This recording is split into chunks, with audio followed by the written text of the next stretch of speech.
हर हर महादेव। जय श्री हरि। जय गणपति बप्पा मौर्य। मौर्य भक्ति पथ में आप सभी का स्वागत है। आज हम लोग पुनः एक महाभारत के प्रसंग पर चर्चा करेंगे और उस प्रसंग के माध्यम से समझने का प्रयास करेंगे कि सही व्यक्ति जो होते हैं, सही लोग जो होते हैं, उनको ज़्यादा परेशान नहीं करना चाहिए, क्योंकि जो ज़्यादा परेशान करते हैं ज़्यादा गलत लोग होते हैं, और जो ज़्यादा सीधा और सच्चे लोग होते हैं, अगर वो एक बार वो अपने तरफ से छोटा सा भी अगर गलती करते हैं, कई जैसे कोई बहुत ज़्यादा झूठ बोलता है, हमेशा झूठ बोलता है, दुर्व्यवहार करता है, और सच्चे व्यक्ति ने किसी की उसके साथ अगर एक बार गलत व्यवहार कर दिया, छोटा सा भी, तो उस पर कितना भारी पड़ता है, इसी को हम लोग समझेंगे। तो ये बात महाभारत कालीन समय का है। महाभारत का युद्ध चल रहा था कुरुक्षेत्र में, और पितामह भीष्म बाणों के सैया पर लिटा दिए गए थे अर्जुन द्वारा, और सेनापति बना दिए गए थे आचार्य द्रोणाचार्य को। आचार्य द्रोणाचार्य कौरव सेना के प्रधान सेनापति थे, और उनके नेतृत्व में युद्ध चल रहा था। तो आचार्य थे, तो सभी शस्त्रों को चलाने में और ज्ञान रखने में निपुण थे। दिव्यास्त्र तक उनके पास था, और दिव्यास्त्र चलाने में भी माहिर थे।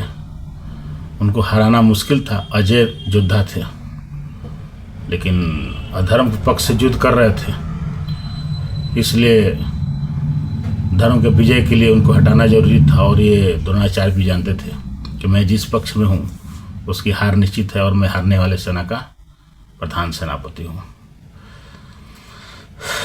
तो जब युद्ध चल रहा था और पांडव न जीत रहे थे न हार रहे थे, भीष्म पितामह जैसा स्थिति हो गया था, तो भीष्म पितामह को तो उपाय लगा के लोग साइड लाइन कर दिए। जब द्रोणाचार्य आ गए तो ये साइड नहीं हो रहे थे, पराजय नहीं हो रहा था, तो एक रचना रचा गया। भगवान बोले कि धर्म के लिए धर्मेतर ही बनना पड़ता है, यानी धर्म के लिए अगर झूठ भी बोलना पड़े तो अधर्म नहीं है, वो धर्म के ही समान माना जाता है। कभी कभी ऐसा आ जाता है कि झूठ बोलना पड़ता है, ये नहीं कि झूठ बोलना धर्म के लिए, सही चीज़ के लिए। किसी का जान बच रहा है झूठ बोलने से, किसी का मन प्रतिष्ठा बच रहा है झूठ बोलने से, बोल लीजिएगा तो कोई अधर्म नहीं है, कोई गलत चीज़ नहीं है, ठीक है। तो एक भगवान श्री कृष्ण ने युधिष्ठिर से बोले, युधिष्ठिर महाराज से, कि भाई झूठ बोलना पड़ेगा, नहीं तो उनको विश्वास दिलाना पड़ेगा उनका बेटा अश्वत्थामा मारा गया, और जब तक ये विश्वास नहीं दिलाया जाएगा तब तक उनको मारना मुश्किल है। और ये उनके सुना दिया जाएगा कि अश्वत्थामा मारा गया उनका पुत्र, तो ये वियोग उनसे बर्दाश्त नहीं होगा। पुत्र मोह में इतना रहते थे। तो बोले कि हम भाई झूठ नहीं बोल सकते हैं। तो बोले कि भगवान शिव समुद्र मंथन में विष पिए, तो जो विष पिया वही महादेव हो गया, सब कोई क्यों नहीं पी गया।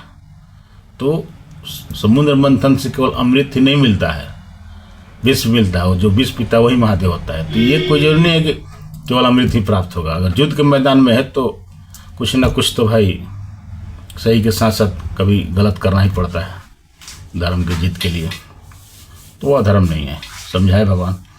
बोले ठीक है, जब आप कह रहे हैं तो स्वीकार है।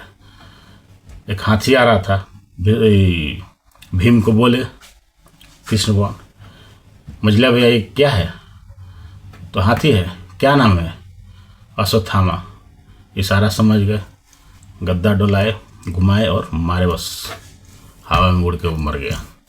हवा उड़ा दिया लो कि अश्वत्थामा मारा गया, झूठ बोल दिया लो, हवा उड़ गया। अब द्रोणाचार्य के पास ये मैसेज गया कि अश्वत्थामा मारा गया, वो चले आए युधिष्ठिर से पूछने, और कृष्ण भगवान पहले ही चेता दिए थे कि देखिए हो सकता है किसी के बात तो विश्वास न करे, और आप धर्मराज हैं इसलिए आपके बातों को विश्वास करेंगे, आपसे पूछने के लिए वो आ सकते हैं। तो बोले कि ठीक है। तो भाई बोले कि हम कैसे बोलेंगे झूठ? तो बोले कि आप बोलिए ना, हम लोग समझ लेंगे। खाली आता ना बोलिएगा अश्वत्थामा मारा गया, बाकी हम लोग समझ लेंगे। तो बोले लोग ठीक है। आए द्रोणाचार्य आए तो बोले कि हम सुन रहे हैं कि अश्वत्थामा को मार दिया लो, ये तो संभव नहीं है, क्योंकि अश्वत्थामा जो है रुद्र का अवतार थे, और रुद्र अवतार रहते तो उनको अश्वत्थामा को मारना मुश्किल नहीं, नामुमकिन था। रुद्र को मारा नहीं जा सकता, वो अजय है, अजर, वो कभी नहीं मारा जा सकता है। जैसे हनुमान जी हैं, आज उन कभी मरेंगे नहीं, ठीक है, चिरंजीवी का वरदान है, उसी तरह वो भी चिरंजीवी है, वो कभी मरेंगे नहीं अश्वत्थामा। ऐसे कई लोग हैं, काली जी हैं, तो उन्हीं में से थे। तो इनको विश्वास नहीं हुआ, तो फिर अपना बोले कि तुम बताओ युधिष्ठिर, तुम धर्म के प्रतिबिंब हो। तो बोले कि आचार्य द्रोणाचार्य तो मारा गया। इतना बात बोले तब तक खूब शंख नाद दम बहुत झाल मजीरा सब बजाने लगा, हो हल्ला कर दिया लोग। उसने बोले कि अब मारा गया तो अश्वत्थामा मारा गया, लेकिन आदमी मारा गया कि हाथी मारा गया ये हम नहीं जानते हैं। तो ये वाला बातवा बोलने से पहले लोग पांडव का लोग हल्ला उड़ा दिया। लेकिन ये प्रधान सेनापति और आचार्य द्रोणाचार्य सुने कि अश्वत्थामा मारा गया। अब इनको बर्दाश्त नहीं हुआ, तब बोले कि अरे कैसे भाई संभव है, लेकिन धर्मराज है तो युधिष्ठिर तो झूठ नहीं बोल सकता है। क्या कि वो बैठ गए, आसन लगाए, अब ध्यान मग्न हो गए कि ध्यान में जाकर अब देखते हैं कि वास्तविकता क्या है। जब वास्तविकता जानने के लिए बैठे ध्यान मग्न में, तो कौरव सेना के प्रधान सेनापति थे आचार्य द्रोणाचार्य, और पांडवों के थे धृष्टद्युम्न, द्रौपदी के भाई, पांडवों के साला। तो ये जैसे ही ध्यान मग्न बैठे द्रोणाचार्य, तो अपने रथ से उतरे और उनका शीश काट दिए और मारे गए द्रोणाचार्य मारे गए। तो युद्ध बंद हो गया, क्योंकि बहुत बड़ा योद्धा थे, अजय योद्धा थे, मारना मुश्किल था, और प्रधान सेनापति थे, गुरु भी थे सबका। लड़ाई बंद हो गया। चला गया मैटर कहाँ, भीष्म पितामह के पास, जहाँ बाणों के सैया पर लेटे हुए थे। दुर्योधन जाकर रोने लगा कि गुरु पितामह जी, आप तो मरे तो हमको बुझाया, लेकिन आज तो द्रोणाचार्य भी, गुरुदेव ही मार दिए गए। तो बोले अरे भाई ये कैसे हो सकता है संभव कि मार दिया जाए, उनको तो मारना संभव ही नहीं है, वो कैसे कोई मार दिया। तो बोले कि युधिष्ठिर के झूठ ने मार दिया। युधिष्ठिर झूठ बोला, वो तो धर्मराज है, धर्म का प्रतिबिंब है, वो झूठ बोल ही नहीं सकता है। तो बोले कि बुलाओ तब युधिष्ठिर को बुलाए लोग, आए युधिष्ठिर भी, अब तो शर्मा रहे थे। तो कृष्ण वर समझाए कि चलिए, शर्माने से नहीं होगा, इतना लाश गिर रहा है उसमें नहीं शर्म लग रहा है, चलिए जो होगा देखा जाएगा, चलिए बोलिए, चलिए हम है ना। गए तो भीष्म पितामह पूछे युधिष्ठिर से, हे युधिष्ठिर क्या मामला है, कैसे मारेंगे द्रोणाचार्य। तो बोले कि मेरे एक झूठ के चलते वो मारे गए। तो तुम वो डांटने लगे, तुम धर्म का प्रतिनिधि हो और तुम झूठ बोल दिए, ये तो ठीक बात नहीं है, अच्छा बात नहीं है झूठ बोलो। तब युधिष्ठिर महाराज चुप हो गए और कृष्ण भगवान मोर्चा संभाले। बोलते हैं क्या, ठीक उनसे तो कोई जीत नहीं सकता है, तर्क उन्हीं से शुरू होता है, सब कुछ उन्हीं से शुरू होता है, उन्हीं पर समाप्त होता है, तो उनको तो कोई हरा ही नहीं सकता है किसी विधि से, किसी चीज़ में। तो बोले कि आप पितामह आज कह रहे हैं पांडव को और युधिष्ठिर को कि तुम झूठ बोल दिया, चलिए आपका बात सही है, गलती बड़े भैया किए, झूठ बोल दिए, इनको नहीं बोलना चाहिए। लेकिन कौरव भीम को खाना में जहर दे दिया, छल से राजपाट छीन लिया, राज घराने की बहू होके उसको बाल, मासिक धर्म के अवस्था में बाल पकड़ के भरी सभा में खींच के लाया गया, नग्न करने का उसको प्रयास किया गया, 12 बरस का वनवास किया गया, 1 बरस का अज्ञातवास किया गया। जिस घर में ये लोग थे वर्णावत में, उस वर्णावत घर को लाश से बनाया गया।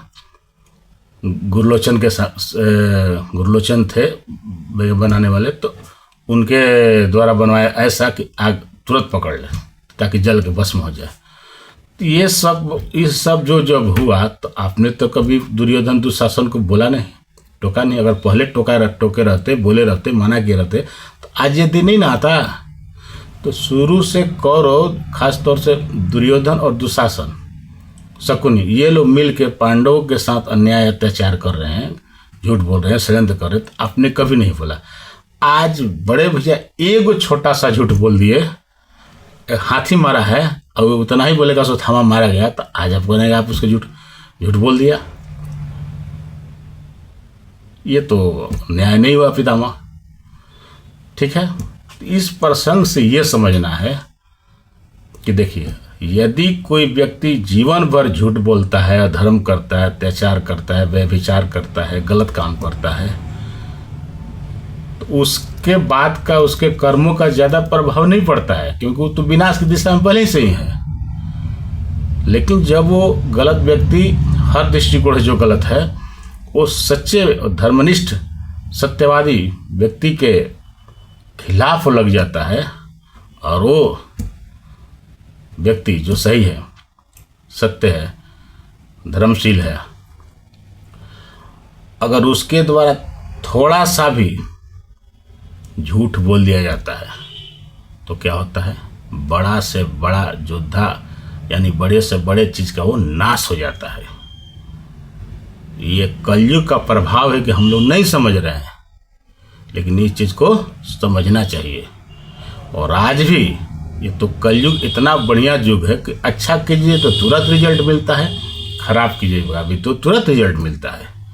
कलयुग गलत नहीं है, कलयुग सही है, लेकिन क्या है कि यहाँ समय सीमा कम है, तो कम समय में ज़्यादा काम करना है, तो जल्दी अच्छा को अच्छा, बुरा को बुरा मिल जाता है।